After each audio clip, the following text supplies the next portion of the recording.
गुरुजी, देव म्हणजे काय? तुमच्या मते याची व्याख्या काय? खूप जणांच्या मनामध्ये असलेला आणि खरंच विचार केला जाणारा प्रश्न आहे, देव म्हणजे काय? आपल्या समज डोक्यामध्ये असं आहे की विशिष्ट आकार म्हणजे देव आहे. म्हणजे उदाहरण सांगायचं तर गणपती म्हटल्यामुळे त्याला सोंड आहे, 2 कान आहेत. देवी म्हटल्यानंतर ती विशिष्ट आकारामध्ये आहे, हातशस्त्र वगैरे आहे. शंकर भगवान म्हटल्यानंतर विशिष्ट पद्धतीने आहे. पण ज्याला देव आपण म्हणतो, हा देव नेमका काय आहे? त्याचा आकार म्हणजे देव आहे का?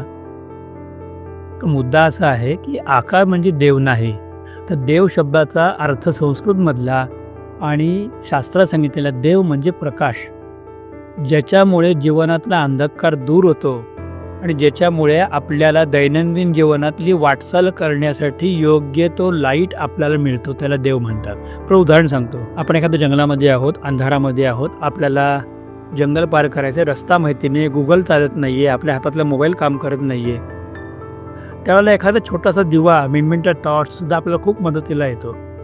आपल्या पायापुरता जरी प्रकाश पडला आणि तेवढ्या प्रकाशामध्ये आपण चालायला लागलो तरी न अडखळता आपण जंगल पार करू शकतो. आपल्याला उद्याच्या पोटात काय आहे की उद्या तरी फार पुढचं बोलतोय, 2 मिनिटानंतरचं काय हेही माहिती नाही आहे.